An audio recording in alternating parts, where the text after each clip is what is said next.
오늘 말씀은 아모스 7장 10절에서 17절입니다. 하나님의 말씀에는 축복의 말씀이 있는가 하면 소망의 말씀이 있습니다. 소망의 말씀은 힘겨운 오늘의 삶을 이겨낼 수 있는 힘을 제공하게 되죠. 말씀은 삶에 지친 우리의 영혼을 새롭게 합니다. 하지만 하나님의 말씀이 늘 밝고 은혜스러운 말씀만 있는 것은 아니죠. 때로는 우리의 죄악을 지적하며 엄중한 경고와 심판을 말씀하시기도 합니다. 죄악된 삶에 대한 경고와 아울러 돌이킬 수 있는 기회를 제공해 주시는 것이죠. 심판의 말씀은 돌이킬 수 있는 절호의 기회를 주시는 것입니다.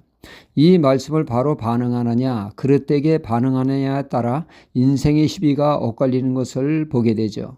아브라함의 조카 롯이 아브라함의 곁을 떠나 분가한 곳은 소돔과 고모라 땅이었습니다. 그것은 성적 타락으로 하나님의 형상이 파괴되어 하나님은 그들을 심판하실 수밖에 없었습니다. 불과 유황으로 심판을 하게 되죠. 하나님은 롯으로 하여금 가족들에게 이 사실을 알려 피하라 하십니다. 그가 가족들에게 말씀을 전하며 이것을 속히 빠져나갈 것을 말하지만 사위들은 하나님의 심판의 말씀을 농담으로 여기게 됩니다. 밝은 대낮에 무슨 생뚱맞은 불과 유황이 내립니까? 말이 안 됩니다. 정 가시려거든 장인어른이나 가세요. 그들은 하나님의 엄중한 심판의 말씀을 가벼운 농담으로 여긴 결과 살 수 있는 기회를 놓치고 한 줌의 죄가 되는 허망한 인생이 되었습니다. 그런가 하면 요나서를 보면 하나님의 심판의 말씀을 니느웨의 요나 선지자가 외치게 됩니다. 그들의 제약된 삶에 하나님의 심판이 임한다고 말이죠. 니느웨 사람들은 난데없이 나타나 심판의 말씀을 전하는 요나를 웬 정체불명의 미치광이의 말로 한쪽 귀로 듣고 한쪽 귀로 흘리는 것이 아니라 요나의 선포를 하나님의 말씀으로 진중하게 받아들이게 됩니다. 왕으로부터 시작을 해서 바둑이까지 모두가 금식하며 자신들의 삶을 회개했을 때 내려진 심판의 말씀이 철회되고 구원이 그들에게 임하게 되었습니다. 심판의 말씀에 어떻게 반응하냐에 따라 시비가 엇갈림을 알 수가 있죠. 인생의 향방이 결정된 것을 보게 되어집니다. 아모스 선지자가 전하는 하나님의 말씀은 모두에게 환영받는 축복의 말씀, 소망의 말씀이 아니었죠. 엄중한 하나님의 심판을 전하는 무거운 메시지였습니다. 그는 남유다 사람이었습니다. 그는 정기적인 선지학교로 하나님의 말씀을 체계적으로 배운 선지생도가 아니었죠. 그저 솥대를 몰며 돌보는 목자였으며 뽕나무를 재배하는 농부였습니다. 그런 그를 하나님께서 불러 북이스라엘의 죄에 대한 심판의 말씀을 전하라고 하여 그는 생업을 접고 부르심에 순종하게 됩니다. 그는 심판의 말씀을 전하기에 그 누구에게도 사랑받을 수 없었죠.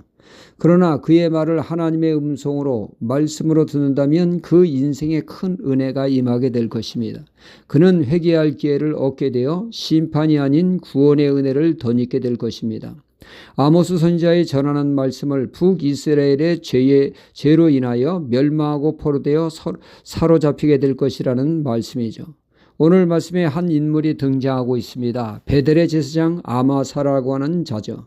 그는 아모스 선지자가 전하는 하나님의 말씀에 이렇게 반응했어야 옳았습니다. 그는 베델의 제사장으로 이스라엘 하나님의 백성들을 금송아지 우상을 숭배하는데 앞장선 자로서 이스라엘을 타락시키는데 앞잡이 노릇한 것이죠. 하나님의 심판을 불러오는데 중심에 서 있는 인물이었습니다. 그는 하나님 앞에 가슴을 치며 내가 죄인 중에 괴소여 앞잡이였습니다 하고는 자신의 죄를 철저히 회개하며 아모스 선지자에게 물었어야 했습니다. 내가 어떻게 살아야 하느냐고 말이죠. 이것이 하나님이 그에게 바라는 올바른 태도였습니다.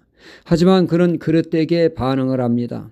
아모스 선지자가 전하는 말씀 사역에 제동을 걸게 되죠. 채찍과 당근을 준비합니다. 이스라엘 왕에게는 아모스가 모반 즉 쿠데타를 일으키는 국가 전복을 꾀하는 자로 왕과 이스라엘의 멸망을 한다는 유언비어를 퍼뜨리고 있다는 것이죠.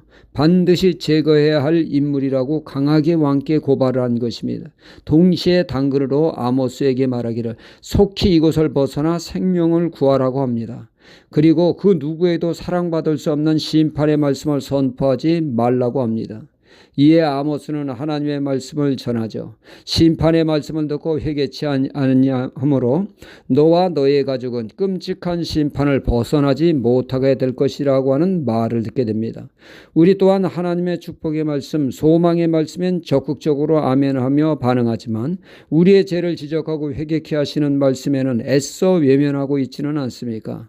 나의 죄를 지적하는 말씀을 하나님의 말씀으로 소화할 때 회개가 있고 돌이킴이 있어 바로 믿는 계기가 될 것입니다. 징계와 심판의 말씀까지 소화할 수 있는 소화력을 가져야겠습니다. 건강한 신앙을 위해서 말입니다. 할렐루야.